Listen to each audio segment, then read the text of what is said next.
Adding auto captions naman tayo on this tutorial. So tap natin tong text and then tap auto captions.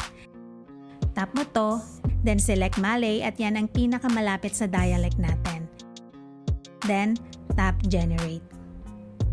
Then you can adjust the position of your captions. Then tap batch edit. Edit mo kung may mga maling words. And then split yung line by tapping return. Gawin mong 2 to 3 words lang per line ang iyong caption. Do that to the rest of your captions. Then select mo yan. Tap font and make sure na nakaselect ito. And choose mo na yung preferred font na gagamitin mo. Adjust the size and the opacity. May mga presets text naman na available dito. Then tap mo ang stroke and we'll use black. Lagyan din natin ng glow effect, let's use white.